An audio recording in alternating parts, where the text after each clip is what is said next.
Baik hadirin, ini baru mendengar ada juga perawat yang wafat lagi, maksudnya selain yang sudah lama juga ada saudara kita yang wafat, dan ada yang ditolak tapi sudah diproses oleh polisi yang memprovokasinya. Lalu apa sih pelajaran yang bisa kita ambil dari semua ini? Di dalam Islam, a'udzubillahi minasyaitonirrajim, ini surat Laqad sebentar lihat. Penting sekali bagi kita untuk ayat Laqad ja'akum rasulun min anfusikum azizun 'alaihi ma anitum, tentang kedatangan Rasulullah Sallallahu Alaihi Wasallam dalam surat At-Taubah 128 ya. A'udzubillahi minasyaitonirrajim. Laqad ja'akum rasulun min anfusikum azizun 'alaihi ma anitum harisun 'alaikum bil mu'minina raufur rahim. Sungguh telah datang kepadamu seorang rasul dari golonganmu sendiri yang merasa berat. Nah, ini dia kata kuncinya. Kenapa Rasulullah merasa berat memikirkan umatnya? Karena beliau empati. Karena beliau empati atas segala keadaan yang dirasakan oleh umat. Tidak hanya untuk di dunia, tapi sampai di akhirat nanti. Jadi kalau orang bisa berakhlak baik itu awalnya dari sini nih, empati. Kemudian kalau sudah empati, harus ada keinginan orang lain tuh, laqad ja'akum mirasulun min anfusikum azizun 'alaihi ma anitum harisun 'alaikum. Nah, harisun 'alaikum ini menginginkan keselamatan, keimanan bagi orang lain, dan bil mu'minina raufur rahim, dan kepada orang yang beriman beliau sangat pengasih penyayang. Ini yang harus kita hidupkan selama hidup ini. Tapi sekarang kita lihat, kalau melihat sesuatu itu jangan dari sudut pandang kita saja, tapi bagaimana kalau kita seperti yang bersangkutan. Kemarin AA dapat amanah untuk menyampaikan bungkusan makan siang dari jamaah. Kemudian di jalan, karena tidak boleh berkumpul, di jalan ada seorang tukang patri, kecerek, sudah sepuh, jalannya juga gontai, sepi di jalan tuh. Bayangkan tukang patri untuk nambal panci yang bocor, dan sekarang dalam situasi begini siapa yang mau datang merelakan orang luar datang ke rumah? Pasti akan menjadi sangat hati-hati. Nah, meraba sesudah melihat keadaannya begitu,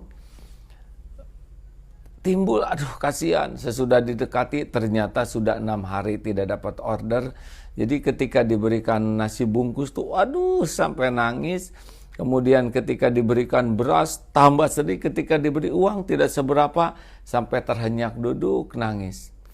Saking bahagianya. Nah, melihat seperti itu, kita harus merasa, aduh bagaimana kalau saya seperti beliau, sudah sepuh, tidak ada uang untuk makan, tidak ada untuk minum, tidak ada untuk membiayai keluarga. Niscaya hati ini akan terasa berat dan ingin berbuat sesuatu. Nah, inilah sebetulnya yang harus kita lakukan dalam situasi ini agar kita bisa melakukan sikap yang mulia. Contoh tentang ada perawat yang wafat. Bayangkan sudah mempertaruhkan jiwanya, berada di barisan paling depan yang pasti tuh. Aduh, takut ini virus di mana-mana, berada di ruang isolasi, dan ternyata sakit. Sesudah sakit, beliau wafat dan mau dikuburkan di sebelah ayahnya.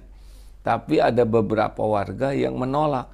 Coba pikirkan, sudah berjuang menolong sesama, berada di barisan yang paling depan, yang seyogianya kita anggap ini sebagai pahlawan, pejuang, wafat sampai meninggal, ingin dikubur di samping kuburan ayahnya, lalu ditolak. Ini pasti Selain karena kebodohan, juga karena tidak punya rasa empati. Bagaimana tuh keadaan keluarganya, kepedihannya. Rasulullah SAW melarang kita mengatakan hal yang buruk tentang yang meninggal. Selain karena sudah ada bagiannya masing-masing dari pahala kebaikan keburukannya, tapi yang paling penting juga adalah bisa melukai hati keluarganya. Ayo saudaraku sekalian, hidupkan hati. Kalau kita lihatnya ke atas terus, kepada yang kaya, yang banyak uang, banyak makanan, banyak kebaikan, maksudnya sudah banyak sekali rezekinya, kita jadi serba kekurangan. Tetapi kalau kita ingin menghidupkan hati, lihatlah yang di bawah, lihatlah yang sulit, yang tidak punya makanan. Ini juga dapat WA kemarin, saya sudah 2 hari anak saya tidak minum susu karena tidak ada lagi uang untuk beli susunya. Ini anaknya masih bayi. Saya mau jual baju karena saya udah nggak ada lagi untuk makan, tapi maaf bajunya baju bekas. Nah, hal-hal seperti ini itu sebetulnya sarana bagi kita untuk menghidupkan hati kita.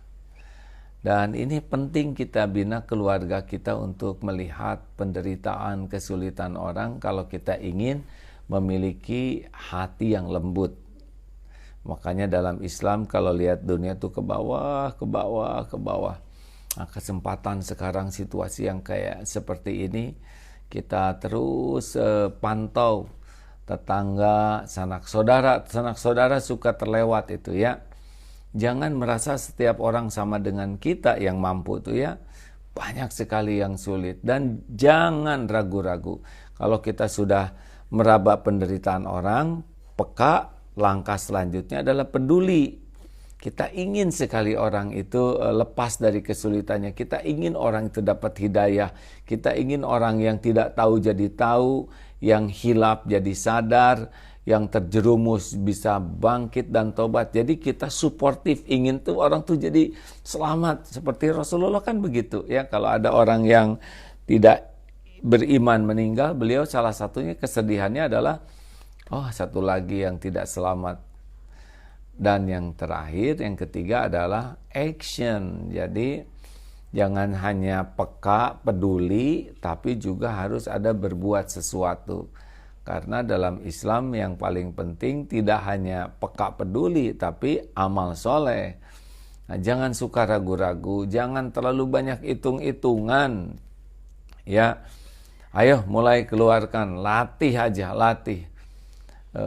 Jangan sampai kebanyakan mikir kalau mau sedekah tuh. Kalau kebanyakan mikir, bukan tidak boleh mikir. Kalau kebanyakan mikir jatuhnya suka jadi kikir itu. Jadi pelit, kedekut, buntut kasir, cap jahe ya. Nah, sahabat-sahabatku yang baik, mudah-mudahan uraian sederhana ini bisa menjadi bahan tafakur dari surat At-Taubah ayat 128. Lalu insya Allah nanti malam kita akan bincang-bincang dengan Pak Sandi Uno ya.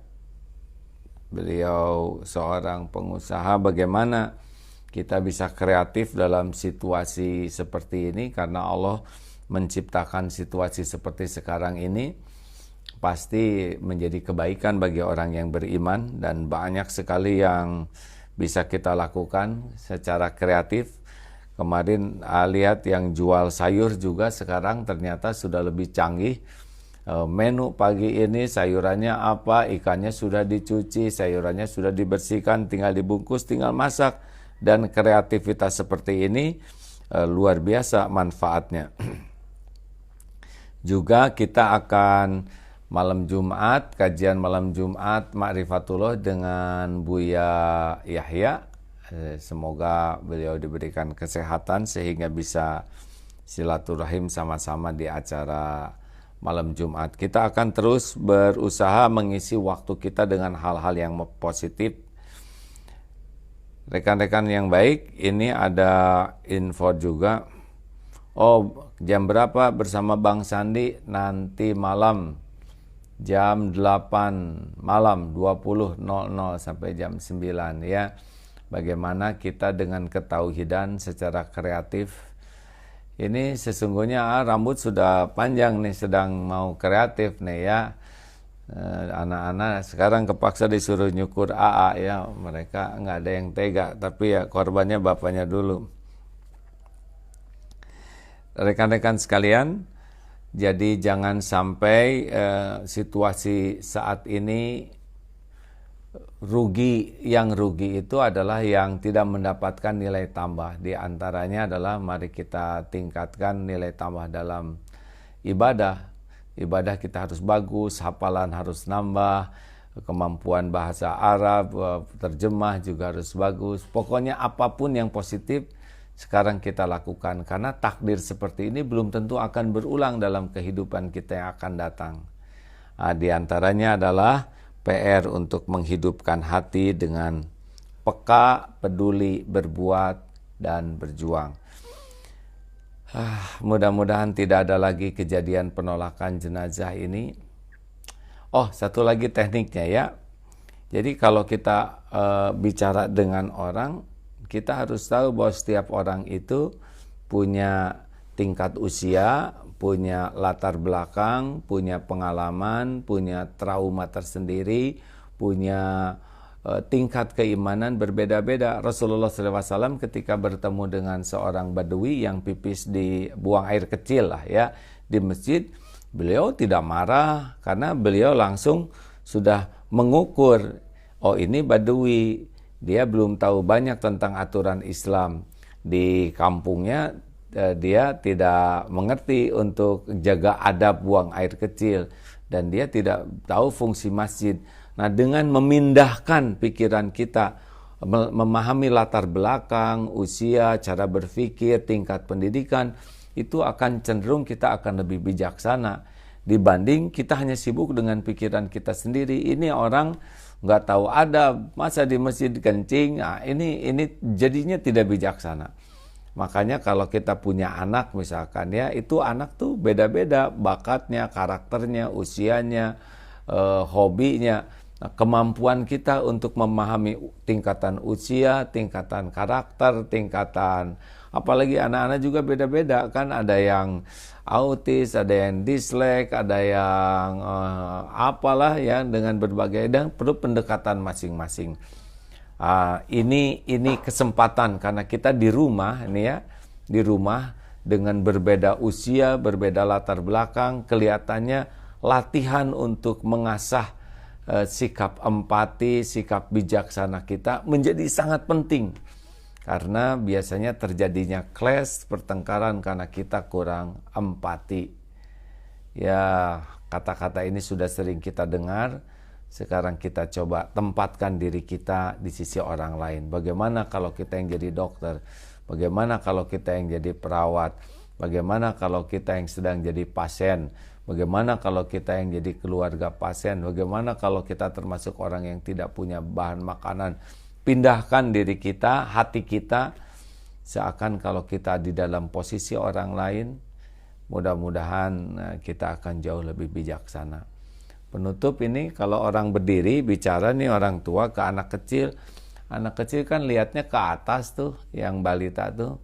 Nah, kita coba aja kalau kita lihat ke atas, lubang hidung kelihatan, belum bulu hidungnya, belum taringnya, horor. Bagaimana kalau misalkan orang tua yang mau ngobrol dengan anak itu duduk sehingga anak bisa melihat setara matanya. Nah, ini tentu lebih nyaman.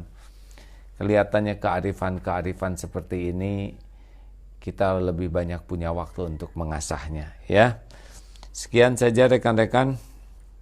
Hari ini pendek ungkapannya, tapi yang paling penting mari kita asah kita sesuai dengan ayat yang bisa kita pahami tadi, bagaimana Rasulullah tuh selalu empati, meraba keadaan, situasi orang lain sehingga ikut merasakan. Nah, dari sanalah lahir keinginan untuk orang lain selamat, dan lahirlah action untuk menghilangkan kesulitan penderitaan orang lain. Semoga ada hikmah dan manfaatnya. Kita akan sambung dengan kajian oleh Ustadz Saiful Islam Mubarak. Semoga ada hikmahnya dan semoga Allah segera mengangkat bencana ini. Ya Allah, Allahumma sholli ala Sayyidina Muhammad. Wahai yang maha mengetahui segalanya, karuniakan perlindungan darimu kepada kami semua. Ya Allah, berikan kesembuhan bagi yang saudara-saudara kami yang engkau uji dengan sakit. Berikan kesabaran bagi keluarganya. Karuniakan keikhlasan bagi para dokter, perawat, siapapun yang menjadi jalan darimu, pertolongan bagi hamba-hambamu. Juga bagi para petugas dimanapun, lindungi, karuniakan keikhlasan ya Allah, sehingga jadi amal soleh. Bagi yang engkau wafatkan, jadikan wafatnya husnul khotimah. Dan bagi kami semua, bimbing, bukakan hikmah ya Allah, sehingga kami mengerti mengapa engkau takdirkan semua ini. Bukakan hikmah sehingga kami semakin yakin padamu, semakin nikmat bersujud padamu, semakin kokoh berlindung padamu. Semakin banyak kebaikan yang bisa kami lakukan. Ya Allah, jangan tutup hati kami. Bukakan hati kami sehingga kami merasakan bahagianya dekat denganmu. Lindungi kami semua dari segala kejahatan makhluk-makhlukmu. Dari segala penyakit lahir, penyakit batin, penyakit akal. Rabbana la tu'akhidna in nasina au akhtana. Rabbana wa la tahmil alaina isran kama hamaltahu 'alal ladina min qablina. Rabbana wa la tuhammilna ma la taqata lana bih. Wa'fu 'anna waghfir lana warhamna anta maulana ya Allah wansurna 'alal qaumil kafirin. Rabbana atina fid dunya hasanah wa fil akhirati hasanah wa qina adzabannar. Subhana rabbika rabbil izzati amma yasifun. Wassalamun 'alal mursalin walhamdulillahi rabbil alamin. Terima kasih sahabatku yang baik. Semoga Allah yang maha mendengar mengabulkan. Semoga kita menjadi orang yang empati, peduli, dan berbuat serta berjuang. Assalamualaikum warahmatullahi wabarakatuh.